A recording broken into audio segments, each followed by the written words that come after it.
So we're gonna cut the lace on this Luwila 26-inch long heat defiant wig.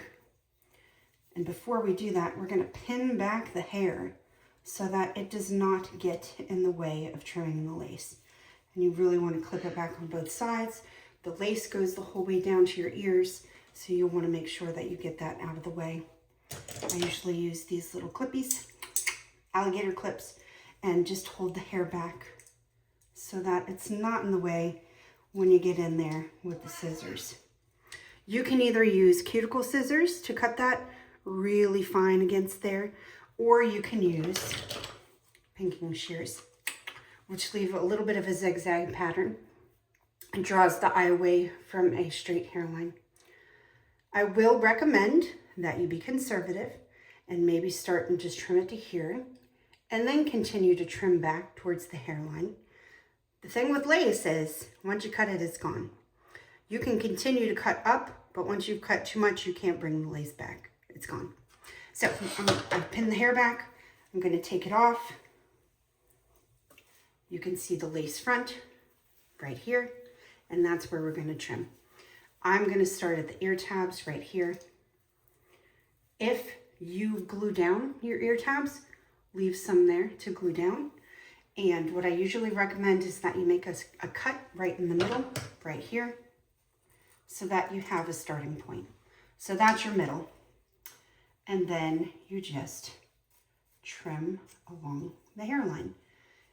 When you're new at this, you're gonna be nervous. And you're probably gonna squeeze your butthole tight. And you're gonna be like, oh my God, I'm gonna ruin it, I'm gonna ruin it, I'm gonna ruin it. You're not gonna ruin it. You're just gonna cut a little bit at a time. And then you're gonna take a look at it. And if you need to, you plop it back on your head and then you continue to cut. But if you're conservative the first time around, then you'll feel better about it and you can keep cutting. I usually do pinking shears, and then if I need to get a little bit more detailed, I'll use my cuticle scissors because they're itty bitty and they can get right up in there. So I'm going to continue cutting to that center where I already made that cut. Is it perfect the first time? No, I left a little hunk right there. And I'm going to cut that little hunk off right now. There we go. We're going to put it back on my head and see how it looks, see how close I got to the hairline. You can take the seatbelt out if you don't use it. Sometimes it makes it feel a little bit looser. I am a 22-inch circumference and it fits beautifully. There we go. We're going to go back to the center part again. And if you look at this hairline, it's cut pretty close. But I can probably afford to take some more off here. I would rather be conservative the first time around. But let's take out these real quick. Just see how it looks. We can brush through it. This is so pretty with these face framing layers. And when you brush out, you should start at the bottom. Make sure there's no knots. You don't want to tug on the hair because it will stretch the fibers and ruin them quickly. If you brush too much, you're going to remove some of the curls. I personally don't mind breaking up some of the curls. They are a little bit curlier than I usually wear. It's actually longer than I usually wear too, but this is gorgeous hair.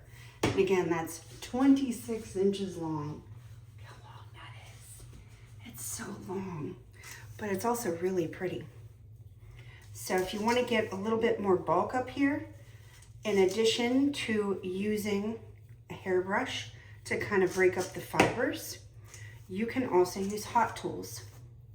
One of the ways to do that is to spray it with water and then hold it upside down and spray air from your hairdryer right in here, and then send a cooling shot of air in it to kind of set those fibers. But you can also just kind of work it with your hands and break up those fibers because they're a little bit flat when they come out of the box. Oh, look at this. God. I'm a movie star. Okay, not really, but it is gorgeous hair. And again, this color is the brown with the highlighting right around this base framing layers. It is pretty. This is a center part currently. However, you can make it a side part. So if you just move your comb right there, you can pull the hair aside and try to make it a side part right here. It's not going to want to stay right away. So you can either use heat, or you can just kind of rub the hair, which causes some friction and some heat, and then pin it in place overnight, and it usually works out pretty well. I have a hot comb, so I'm going to turn that on, and I'm going to put it on the lowest setting, which is the least amount of heat that it has. So I'm going to apply heat just to these ends right here to redirect the fibers to the side. I am more of a side part girl than a center part girl. It does heat up pretty quickly, so it's already warm. It's applying warm heat to these fibers, and I'm just redirecting the heat this way. And if you wanted to get a bit more volume, you could brush it up this way while you're redirecting the fibers. So that's gonna cause a bit of a bump in the hair and give it some volume.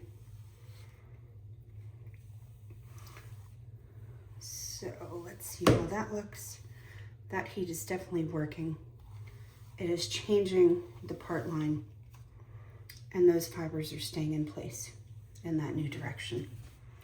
So I'm going to turn this off so we can conserve it for next time. But it looks great as a side part as well. It's a lot of volume. I would say density wise, it's not a lot of density up here, but there's a lot of hair through here. I don't feel permatease. I just do feel that there's some density to the hair. I would say it's probably 130 to 150% density. So it's nice, thick, luscious hair. And it makes a beautiful side part. Luwila, 26-inch long, 13 by 4 parting space with the mono at the top. Does have clips, seatbelt adjuster, and it is long and fabulous. Hope you have a great night.